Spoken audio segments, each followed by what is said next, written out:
ಮಾನ್ಯ ಅಧ್ಯಕ್ಷರೇ, ಒಂದು ಮಾಹಿತಿ ಅಷ್ಟೇ. ಇದು ಕಾಲ್ತುಳಿತ ಆಗ್ತಕ್ಕಂಥದ್ದನ್ನು ಯಾರೂ ಊಹೆ ಮಾಡೋದಿಲ್ಲ. ಆಕಸ್ಮಿಕವಾಗಿ ಆಗ್ತಕ್ಕಂಥ ವಿಚಾರ. ಈ ದೇಶದಲ್ಲಿ ಅನೇಕ ಕಡೆ ಕಾಲ್ತುಳಿತಗಳಾಗಿದ್ದಾವೆ. ಹಾಗಂತೇಳಿ ನಾನು ಸಮರ್ಥನೆ ಮಾಡ್ಕೊಳ್ಳೋದಕ್ಕೆ ಹೋಗ್ತಿಲ್ಲ, ದಯಮಾಡಿ ತಪ್ಪು ತಿಳ್ಕೊಳ್ಳೋದು ಬೇಡ. 2015ರಲ್ಲಿ ಗೋದಾವರಿ ಮಹಾಪುಷ್ಕರ ತುಳಿತ ಅಂತ ಕರೀತಾರೆ ಅದಕ್ಕೆ. ಆಂಧ್ರ ಪ್ರದೇಶದಲ್ಲಿ 29 ಜನ, ಅದರಲ್ಲಿ 23 ಮಹಿಳೆಯರು ತೀರ್ಕೊಳ್ತಾರೆ. ಬೈದ್ಯನಾಥ ಜ್ಯೋತಿರ್ಲಿಂಗ ದೇವಸ್ಥಾನದ ತುಳಿತ ಸುಮಾರು 10 ಜನ ತೀರ್ಕೊಳ್ತಾರೆ, ಜಾರ್ಖಂಡ್ನಲ್ಲಿ ಆಗುತ್ತೆ. 2016ರಲ್ಲಿ ತಿರುವಣ್ಣಾಮಲೈ ದೇವಸ್ಥಾನದಲ್ಲಿ ತುಳಿತ ಆಗುತ್ತೆ, ತಮಿಳುನಾಡಲ್ಲಿ 4 ಜನ ತೀರ್ಕೊಳ್ತಾರೆ. ಅದೇ ಪ್ರಕಾರ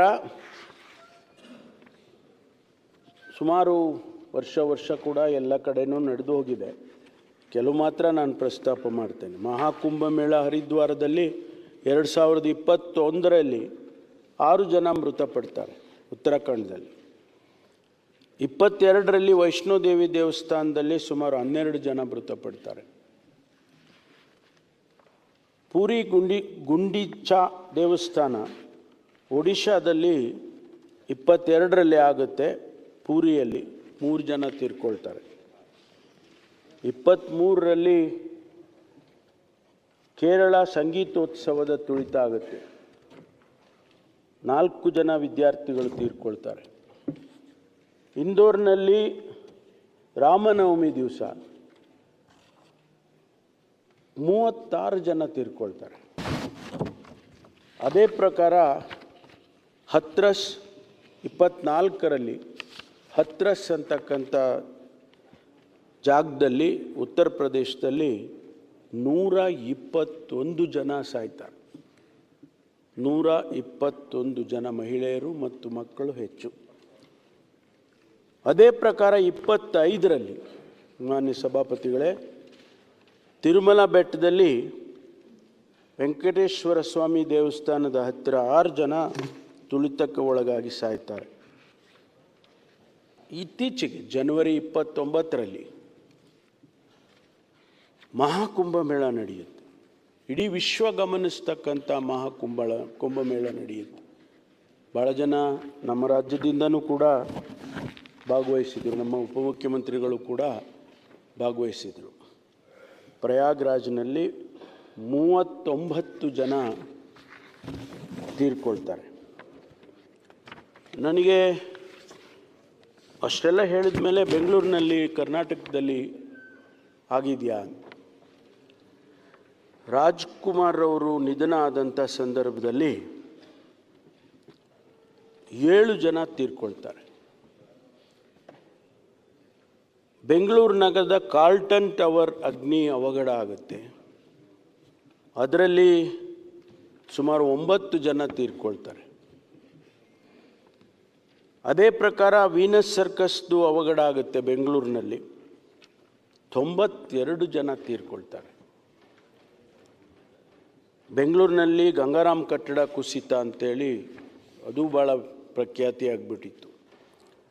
123 ಜನ ಸಾಯ್ತಾರೆ.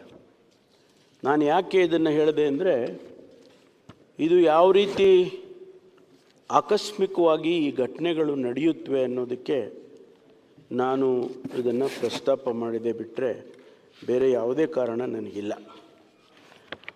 ಆಮೇಲೆ ಸರ್ಕಾರ ನೀವೇ ಕರೆದು ಸನ್ಮಾನ ಮಾಡಿದ್ರಿ, ನಿಮ್ಮದು ಪಾತ್ರ ಇದೆ ಅಂತಕ್ಕಂಥ ಮಾತನ್ನು ಪ್ರಸ್ತಾಪ ಮಾಡಿದರು. ಮಾನ್ಯ ಅಧ್ಯಕ್ಷರೇ, ಯಾವುದೇ ಒಂದು ರಾಜ್ಯದಲ್ಲಿ ಅದು ಪ್ರೈವೇಟೇ ಆಗಿರ್ಬೋದು, ಕಮರ್ಷಿಯಲ್ ಟೀಮೇ ಆಗಿರ್ಬೋದು, ಕರ್ನಾಟಕದಿಂದ ಒರಿಜಿನೇಟ್ ಆಗಿದೆ, ಬೆಂಗಳೂರಿಂದ ಒರಿಜಿನೇಟ್ ಆಗಿದೆ, ಬೆಂಗಳೂರು ಹೆಸರು ಬರ್ತಾ ಇದೆ ಅಂದಾಗ ಸ್ವಾಭಾವಿಕವಾಗಿ ನಾವೆಲ್ಲರೂ ಅದರಲ್ಲಿ ನಾವೆಲ್ಲ ಖುಷಿ ಪಡ್ತಕ್ಕಂಥದ್ದು. ಹಾಗಾಗಿ ಲಕ್ಷಾಂತರ ಯುವಕರು ಮತ್ತು ಬೇರೆ ಬೇರೆಯವರು ವಯಸ್ಸಾದವರು ಕೂಡ ಈ ಕ್ರಿಕೆಟ್ ಪ್ರೇಮಿಗಳು ಅಂತೀವಲ್ಲ, ಅವರು ಕೂಡ ಸಂತೋಷಪಟ್ಟರು. ಹೌದು, ನಮ್ಮ ಟೀಮ್ ಇದು. RCB ಆಡುವಾಗ ಸಂಬಂಧ ಇಲ್ಲ ನಮಗೆ, ಕರ್ನಾಟಕಕ್ಕೆ ಕರ್ನಾಟಕದ ಪ್ಲೇಯರ್ಸು ಅದರಲ್ಲಿ ಇರಲಿಲ್ಲ, ಕರ್ನಾಟಕ ರೆಪ್ರೆಸೆಂಟ್ ಮಾಡ್ತಕ್ಕಂಥ ಕ್ಯಾರೆಕ್ಟರು ಕೂಡ ಅದರಲ್ಲಿ ಇರಲಿಲ್ಲ, ಈ ದೇಶವನ್ನು ರೆಪ್ರೆಸೆಂಟ್ ಮಾಡುವಂಥ ಕ್ಯಾರೆಕ್ಟರ್ ಕೂಡ ಇರಲಿಲ್ಲ.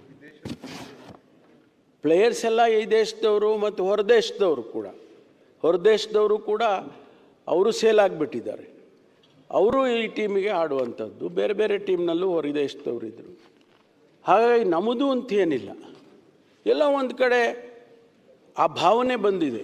RCB ಬ್ಯಾಂಗ್ಳೂರು.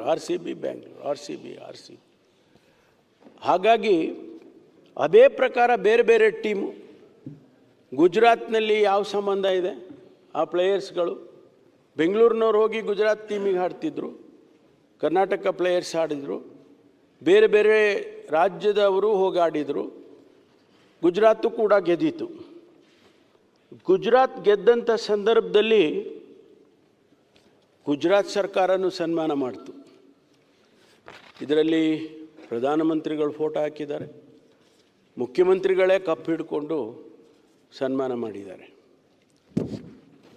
ಕೋಲ್ಕತ್ತಾ, ಅಲ್ಲಿ ಕೋಲ್ಕತ್ತಾ ಟೀಮ್ ಗೆದ್ದಿತು. ಶಾರುಖ್ ಖಾನ್ ಓನರು, ಸರ್ಕಾರಕ್ಕೆ ಸಂಬಂಧ ಇಲ್ಲ. ಆದರೆ ಮುಖ್ಯಮಂತ್ರಿಗಳು ಸಹ ಅದರಲ್ಲಿ ಹೋಗಿ ಅವರಿಗೆ ಸನ್ಮಾನ ಮಾಡಿ ಆ ಪೆರೇಡ್ನಲ್ಲಿ ಅವರು ಭಾಗವಹಿಸ್ತಾರೆ. ಅದೇ ಪ್ರಕಾರ ತಮಿಳುನಾಡಿನಲ್ಲಿ ಚೆನ್ನೈನಲ್ಲಿ ಮುಖ್ಯಮಂತ್ರಿಗಳು ಭಾಗವಹಿಸ್ತಾರೆ, ಅವರು ಸನ್ಮಾನ ಮಾಡ್ತಾರೆ. ಚೆನ್ನೈ ಟೀಮ್ ಜೊತೆಯಲ್ಲಿ ಆ ಕಪ್ಪನ್ನು ಇಟ್ಕೊಳ್ತಾರೆ. ಇದೆಲ್ಲ ಯಾಕೆ ಹೇಳ್ತಾ ಇದ್ದೀನಿ ಅಂದರೆ, ಎಲ್ಲೋ ಒಂದು ಕಡೆ ನಮ್ಮ ಟೀಮ್ ಗೆದ್ದಿತ್ತು,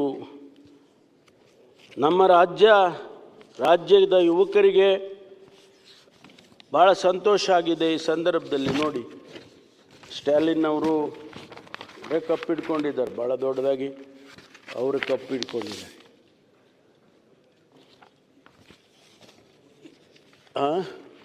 ಇಲ್ಲ ನೋಡಿ, ಮುತ್ತಿಡ್ಲಿಲ್ವಾ? ಆದ್ದರಿಂದ ಇದು ಹೊಸದೇನಲ್ಲ. ಅಹಿತಕರವಾದಂಥ ಘಟನೆ ಆಗಬಾರ್ದಾಗಿತ್ತು, ಆಗಿಬಿಟ್ಟಿದೆ. ಹಾಗಂತ ಹೇಳಿ ಸರ್ಕಾರ ಸುಮ್ಮನಾಗ್ಬಿಟ್ರೆ ನಾವು ತಪ್ಪು ಮಾಡಿದಾಗ ಆಗ್ತದೆ.